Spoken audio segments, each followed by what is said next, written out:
ternyata sebelum kita meninggal, ya, kemudian sebelum rumah itu nanti diberikan kepada ini, sudah kena gempa, rumahnya hancur, maka batal wasiatnya. Misalkan mewasiatkan apa? Mewasiatkan kalau saya meninggal, motor ini berikanlah kepada si fulan. Sebelum saya meninggal, motornya ayo mau. Ramadan datang penuh cahaya, cahaya keagungan dengan rahmatnya. Doa lirih terdengar di bibir, mohon ampunnya atas segala dosa. Ramadan kita Ramadan ampunan, Ramadan kita Ramadan penuh cinta, Ramadan kita Ramadan kasih sayangnya. Bismillahirrahmanirrahim. Innal hamdalillah nahmaduhu wa nasta'inuhu wa nastaghfiruh wa na'udzu billahi min syururi anfusina wa sayyiati a'malina may yahdihillahu fala mudhillalah wa may yudlil fala hadiyalah. Asyhadu an la ilaha illallah wahdahu la syarikalah wa asyhadu anna Muhammadan abduhu wa rasuluh alladzi la nabiyya ba'dah amma ba'du. Puji dan syukur kita panjatkan kepada Allah Subhanahu wa taala. Alhamdulillah, sampai hari ini kita masih bisa menjalankan ibadah saum di bulan Ramadan yang penuh dengan keberkahan ini. Mudah-mudahan kita senantiasa diberikan kekuatan dan perlindungan oleh Allah Subhanahu wa taala. Para pemirsa Persis TV yang budiman, jumpa lagi dalam program Ramadan Menyapa bersama Persis TV. Insyaallah pada hari ini kita akan membahas satu tema penting yang sangat erat sekali kaitannya dengan kehidupan kita sehari-hari, sering terjadi di tengah masyarakat, tetapi kita perlu mengetahui hukumnya seperti apa. Tentu dalam kesempatan ini saya akan sampaikan pokok-pokok dari permasalahan yang berkaitan dengan hal tersebut. Yang dimaksud adalah permasalahan tentang wasiat. Kita sering sekali mendengar kata wasiat, kita sering sekali mungkin mempermasalahkan wasiat itu apa, bagaimana melaksanakannya, bagaimana menerapkannya. Insya Allah pada kesempatan ini dalam waktu yang tidak terlalu panjang, insya Allah kita coba pahami syariat yang sangat mulia ini. Yang pertama adalah apa yang dimaksud dengan wasiat. Sebetulnya pelafadan yang lebih tepat itu bukan wasiat, tapi wasiah. Cuman karena sudah bisa menjadi bahasa Indonesia, jadi wasiat. Karena wasiah itu pakainya tak marbutoh. Tak marbutoh itu kalau diwakafkan ya menjadi hak ya, maka wasiah. Nah, wasiah itu secara bahasa itu bisa berarti wasaitu syai' bisyai', maksudnya adalah wasoltuhu. Jadi wasaitu syai' bisyai' itu artinya wasoltuhu. Maksudnya adalah menyambungkan. Jadi wasiat itu secara bahasa artinya adalah menyambungkan. Nah, sedangkan secara istilah yang dimaksud dengan wasiat dalam syariat itu adalah hibatul insani ghairahu ainan au dainan au manfaatan ala an yamlikal musalahul hibata ba'da mautil musi. Kita ulangi ya. Yang dimaksud dengan wasiat itu adalah hibatul insani ghairahu. Seseorang menghibahkan, seseorang menghadiahkan, seseorang memberikan kepada siapa? Ghairahu, kepada orang lain. Ainan berupa barang, dainan atau berupa utang, au manfaatan atau berupa manfaat. Jadi seseorang memberikan barang, ya, memberikan harta, baik itu uang, baik itu barang, atau utang. Berarti tanggung jawab membayar utang. Ya. Kemudian au manfaatan atau memberi manfaat. Manfaat apa saja? Misalkan menggunakan barang dan lain sebagainya. Ala an yamlikal musolahu. Ya, dengan syarat orang yang menerima wasiat itu bisa memilikinya kapan? Ba'da mautil musi, setelah meninggalnya orang yang memberi wasiat. Dari sini kita bisa paham perbedaan wasiat dengan hadiah atau perbedaan wasiat dengan hibah. Kalau hibah atau hadiah, seseorang memberikan barang, memberikan manfaat kepada orang lain, orang tersebut langsung memilikinya ketika orang itu masih ada. Makanya misalnya si A memberikan sebuah buku, atau si A memberikan sebuah kendaraan, atau apa saja kepada siapa? Kepada si B. Dan langsung ketika perpindahan itu, karena akadnya hibah, akadnya hadiah, pemberian, maka ketika itu terjadi, maka dengan otomatis terjadilah perpindahan kepemilikan. Berbeda dengan wasiat. Kalau wasiat itu memang ya dilakukannya atau segatnya, ijab kabulnya itu dilakukan ketika hidup. Tetapi pelaksanaannya, implementasinya, asarnya itu terjadi setelah mati. Ya, itu disebut wasiat. Makanya wasiat itu adalah jika saya mati, maka berikanlah misalkan barang ini kepada orang lain.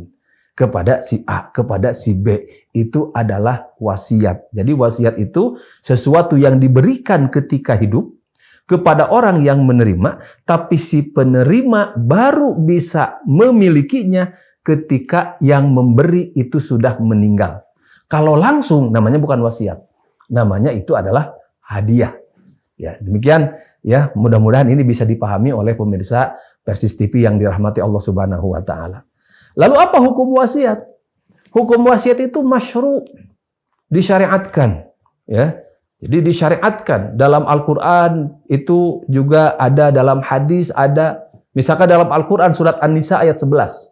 Setelah menjelaskan tentang hak waris, itu kan ada di akhir ayatnya.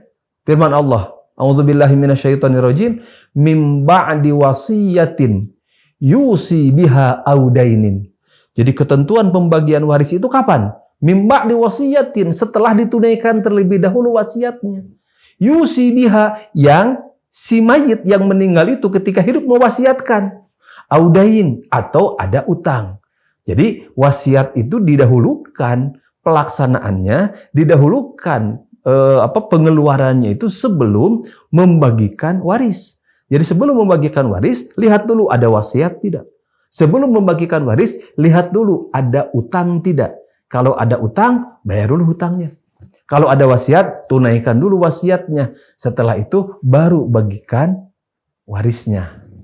Nah, dalam sunnah misalkan, Nabi bersabda dalam hadis riwayat Bukhari nomor 2738 dan riwayat Muslim nomor 1627, ya, Rasul bersabda dari Abdullah bin Umar radhiyallahu anhu, ma haqqum ri'in muslimin lahu syai'un yusi fihi yabitu lailataini illa wasiyatuhu maktubun indahu. Ya, jadi seseorang muslim yang mewasiatkan ya satu wasiat, maka wasiatnya itu hendaklah tertulis padanya. Agar apa? Agar menjadi satu bukti. Nah, ini adalah dalil dari sunnah. Dalil dari ijma, para ulama bersepakat bahwa ya wasiat itu hukumnya boleh, disyariatkan. Memang tidak wajib. Ya, memang tidak wajib. Apakah sunnah? Iya, karena sunnah itu kan kalau dilaksanakan mendapatkan hadiah. Wasiat itu selama tidak ada hal-hal yang di sana yang melanggar aturan Allah Subhanahu wa taala, maka ketika kita laksanakan itu menjadi pahala bagi orang yang mewasiatkannya. Tapi wasiat itu bisa menjadi wajib. Kapan wasiat jadi wajib? Wasiat untuk utang. Orang yang mempunyai hutang itu wajib berwasiat. Wasiat kepada siapa? Kepada ahli warisnya misalkan. Kepada orang yang hidup. Misalkan jika saya mati, saya punya hutang kepada siapa? Kepada siapa? Agar apa? Agar dibayar hutangnya. Karena kalau hutangnya tidak dibayar, itu nanti akan menjadi masalah di akhirat. Kemudian yang wajib berwasiat itu siapa? Orang yang mempunyai titipan. Orang yang mempunyai titipan, barang titipan orang lain pada dirinya, maka dia wajib memberitahu, mewasiatkan kepada keluarganya jika dia meninggal agar barang ini diberikan kepada pemiliknya. karena itu bukan milik dia, gitu ya. Maka wajib dia itu memberikan wasiat. Artinya apa?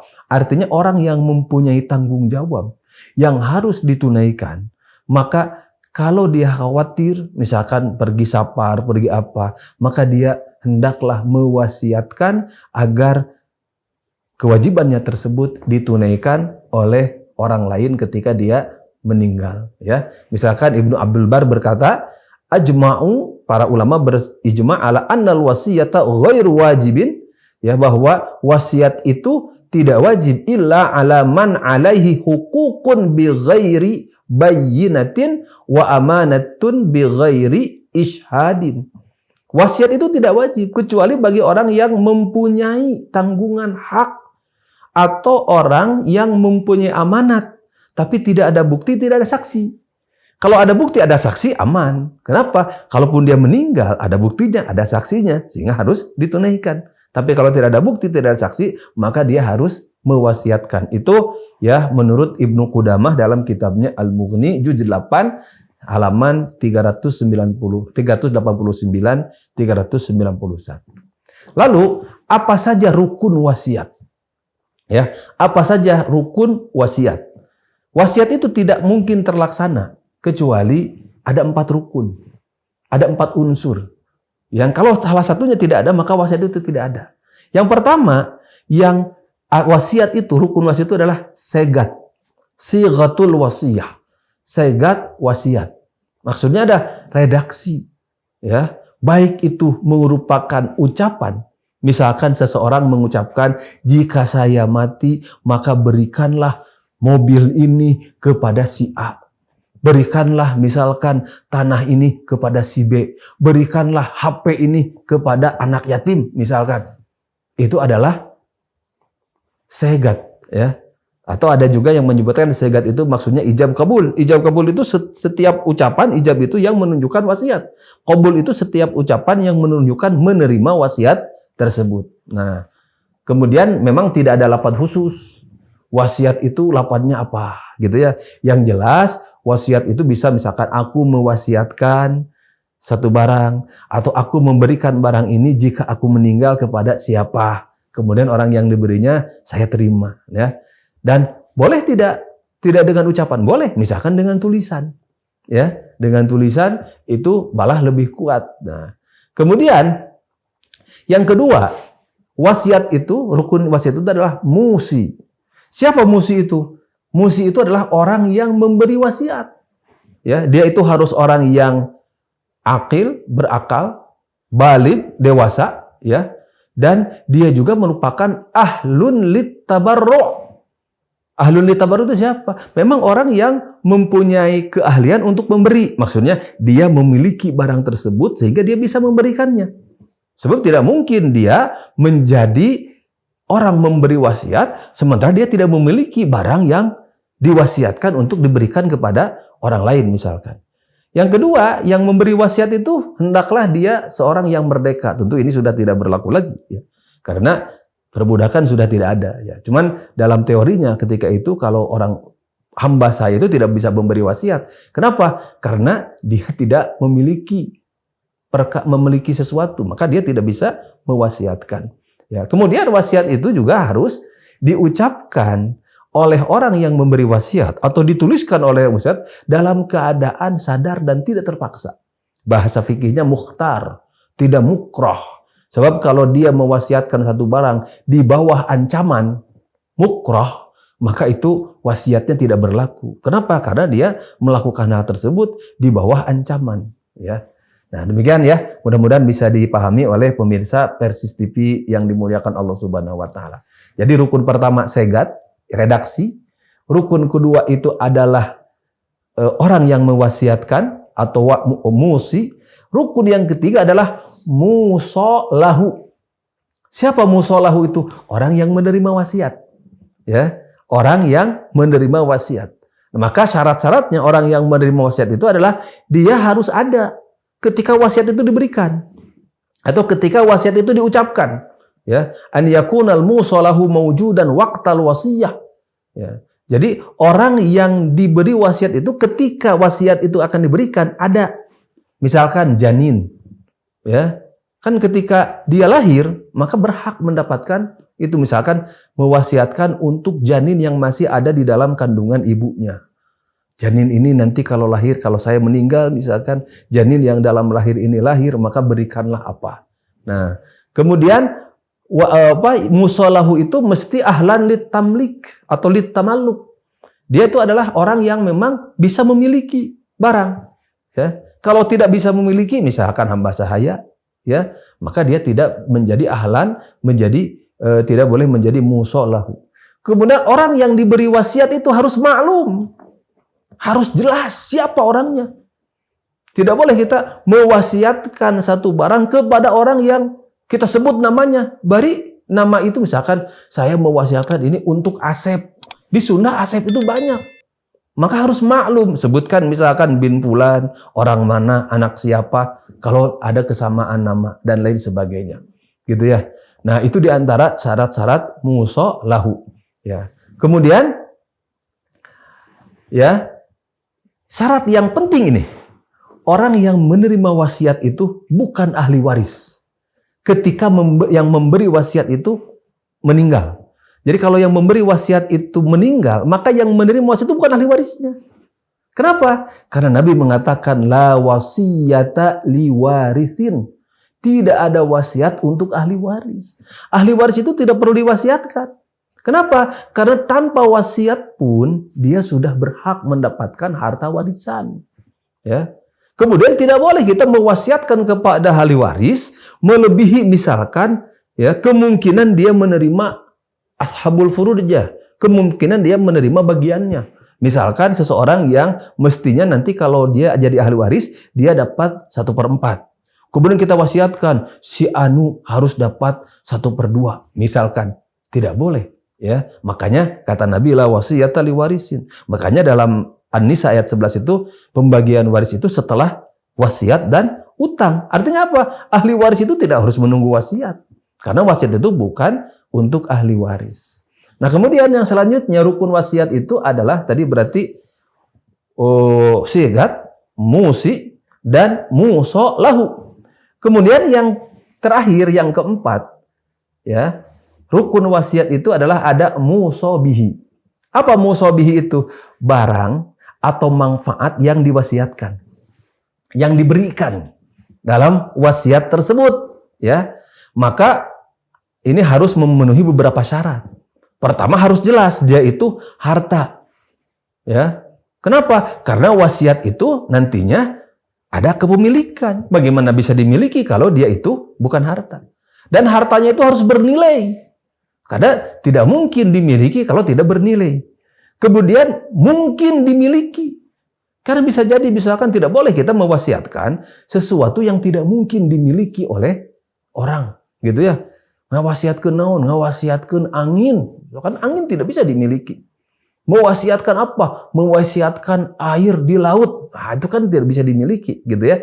Nah, kemudian ya yang yang harus diperhatikan ya, barang yang diwasiatkan itu tidak boleh melebihi 1/3 dari harta yang dimiliki. Ya. Jadi ada seorang sahabat, seorang ibu kalau salah, ya, pernah berwasiat kepada Nabi, dia akan memberikan 2/3 dari hartanya, ya, kalau dia meninggal. Kemudian kata Nabi, jangan. Dia bilang setengah. Kata Nabi, jangan. Kata dia 1/3. Kata Nabi 1/3. As-sulus was-sulus katsir. 1/3. Dan 1/3 itu banyak. Kenapa? Karena jangan sampai wasiat ini menghabiskan bagian ahli waris. Ahli waris habis wasiatnya, bagiannya oleh wasiat. Maka kalau ada wasiat lebih dari 1/3 itu batal demi hukum. Ya, bagikan aja 1/3. 2/3-nya itu adalah hak ahli waris, gitu ya. Maka Nabi sampai mengatakan, engkau meninggalkan ahli warismu dalam keadaan berkecukupan itu lebih baik daripada meninggalkan mereka dalam keadaan alatan yatakaffafunan nas, dalam keadaan kekurangan sampai minta-minta kepada orang lain. Nah, itu adalah rukun-rukun wasiat. Jadi harus ada segat, redaksi, baik itu diucapkan ataupun ditulis, ya. Kemudian yang kedua harus ada orang yang mewasiatkan. Yang ketiga adalah harus ada orang yang menerima wasiat. Yang keempat ada barang yang diwasiatkan. Nah, kemudian hadirin yang dimuliakan Allah Subhanahu wa taala, ya. Yang paling penting untuk diketahui juga adalah bahwa memang tidak disyaratkan wasiat itu ditulis. Tapi zaman sekarang demi kemaslahatan dan agar menghindari dari konflik setelah meninggalnya orang yang beri wasiat, maka lebih baik wasiat itu tertulis, gitu ya. Nah, kemudian yang terakhir, wasiat itu bisa batal. Kapan wasiat itu batal? Yang pertama, kalau orang yang menerima wasiat ternyata lebih dulu meninggal dari yang mewasiatkan. Misalkan saya mewasiatkan kepada si fulan. Kalau saya meninggal, maka misalkan barang ini punya saya, berikan kepadanya. Ternyata orang yang saya tunjuk sebagai penerima wasiat tersebut meninggal sebelum saya. Batal. Otomatis, gitu ya. Nah, kemudian yang membatalkan wasiat itu diantaranya adalah barang yang diwasiatkan hancur. Barang yang diwasiatkan itu ya tidak ada, habis. Misalkan talifa. Talifa itu hancur, rusak. Ya, misalkan kita mewasiatkan rumah. Ternyata sebelum kita meninggal, ya, kemudian sebelum rumah itu nanti diberikan kepada ini sudah kena gempa, rumahnya hancur, maka batal wasiatnya. Misalkan mewasiatkan apa? Mewasiatkan kalau saya meninggal, motor ini berikanlah kepada si fulan. Sebelum saya meninggal, motornya ayo mau. Maka wasiatnya batal, ya. Itulah adalah di antara hal-hal yang membatalkan wasiat. Nah, inilah hadirin pemirsa Tesis TV yang dimuliakan Allah Subhanahu wa taala, beberapa hal yang terkait dengan wasiat. Jadi wasiat itu adalah sesuatu yang diberikan kepada orang lain, baik barang, baik manfaat, ataupun tanggung jawab, tetapi baru bisa dimiliki setelah yang memberinya meninggal. Ya, dan itulah bedanya dengan hibah. Mudah-mudahan bisa dipahami. Terima kasih atas perhatiannya. Baik Ustadz, sebelum ditutup ada beberapa pertanyaan yang masuk ke redaksi. Yang pertama, ketika seseorang mewasiatkan sebidang tanah untuk diwakafkan, apakah itu termasuk kepada wasiat waris atau hanya wakaf saja? Ya, baik. Itu adalah wakaf. Ya. Dan itu jadinya jadi bukan waris. Karena kalau misalkan ada seseorang yang mewasiatkan. Kan wakaf itu gini. Wakaf itu bisa jadi wasiat, bisa jadi langsung. Itu harus dipahami dulu. Tidak mesti wakaf itu wasiat. Jadi kalau misalkan saya ketika hidup mewakafkan sebidang tanah, udah langsung. Tapi kalau saya mengatakan, kalau saya meninggal, maka tanah yang di sebelah sana itu wakafkan. Berarti itu wasiat wakaf. Maka nanti ketika orang yang mewasiatkan itu meninggal, lihat dulu. Oh, ternyata ada wasiat. Apa? Ada sebagian yang diwakafkan. Maka eksekusi wakafnya itu setelah meninggal. Kalau wasiat kalau wakafnya itu diwasiatkan. Tapi saya lebih menyarankan wakaf itu langsung saja. Jangan diwasiatkan. Kenapa? Karena berpotensi ketika dia sudah meninggal menjadi konflik di ahli waris. Tapi kalau merujuk kepada pertanyaan, yaitu statusnya wakaf, ya, yang diwasiatkan dan dieksekusi ketika yang mewasiatkannya meninggal dan dilaksanakan sebelum pembagian waris. Baik Ustaz, terima kasih. Berikutnya yang kedua, apakah yang meninggalkan wasiat hanya boleh untuk seorang laki-laki saja? Apakah boleh perempuan meninggalkan wasiat? Boleh. Perempuan berwasiat boleh. Karena tidak dibatasi. Tidak ada syarat misalkan yang mewasiatkan itu harus laki-laki. Tidak ada. Ya. Jadi kalau perempuan dia mempunyai harta, mempunyai barang, mempunyai manfaat, kemudian dia kan boleh memberikannya kepada orang lain ketika dia hidup. Dan boleh juga mewasiatkan kalau misalkan saya meninggal, berikan barang ini kepada si A, kepada si B. Selama perempuan tersebut memiliki harta yang diwasiatkannya tersebut. Baik Ustaz, yang terakhir, adakah batasan-batasan tentang wasiat? Ya, baik. Tadi saya jelaskan ya. Batasan wasiat itu terutama batasan hartanya. Ya, batasan harta yang diwasiatkan itu adalah maksimal ya 1/3. Ya, ini saya bacakan hadisnya ya. Tadi dari Sa'ad radhiyallahu anhu, ia berkata, "Adani Rasulullah sallallahu alaihi wasallam fi hajjatil wada min waja'in ashfaitu minhu alal maut." Rasul melayat ya Sa'ad ketika haji wada dari penyakit yang dia merasa sudah dekat akan kematiannya. Faqultu ya Rasulullah balagani ma tara minal waja'. Kata Sa'ad, ya Rasulullah, rasa sakit ini sudah begitu berat seperti yang engkau lihat, gitu ya. Wa ana dzumalin, saya ini punya harta. Fala yaruthuni illa ibnatun li wahidah. Maka tidak ada ahli waris kecuali anakku perempuan. Maaf ya, tadi saya sebutkan perempuan itu yang mewasiatkan. Ternyata perempuan ini yang menerima warisannya. Maka si Sa'ad ini berkata kepada Rasulullah, apa atasaddaq bi thulutsai mali? Boleh tidak saya bersedekah dengan 2/3 hartaku? Maksudnya wasiat ya. Qala la, kata Nabi jangan. Qultu afa atasaddaq bi syatrihi? Nah, kemudian aku mengatakan, boleh nggak setengahnya? Kata Nabi, la, jangan. Kemudian dia berkata, as-sulus. Ya, kata Nabi, as-sulus was-sulus katsir. 1/3, dan 1/3 itu juga sudah banyak. Innaka antadhara warasataka aghniya khairun min antadharahum alatan yatakaffafunan nas. Engkau meninggalkan ahli warismu ya dalam keadaan berkecukupan itu lebih bagus daripada engkau meninggalkan mereka alatan sengsara yatakaffafunan nas, meminta-minta kepada orang lain. Mudah-mudahan bisa dipahami. Ya, baik. Terima kasih pemirsa Persis TV yang dimuliakan Allah SWT dalam program Ramadan kita. Terima kasih atas perhatiannya. Mudah-mudahan yang disampaikan barusan menjadi ilmu buat kita semua dan menjadi pegangan, setidaknya kita paham apa itu wasiat. Demikian, aku qouli hadza wa astaghfirullah li wa lakum. Rabbana atina fid dunya hasanah wa fil akhirati hasanah wa qina adzabannar. Allahu ya'khudhu bi aydina ila ma fihi khairul lil Islam wal muslimin. Assalamualaikum warahmatullahi wabarakatuh. Saatnya kita buktikan atas kejujuran dalam perintahnya. Saatnya waktu terbaik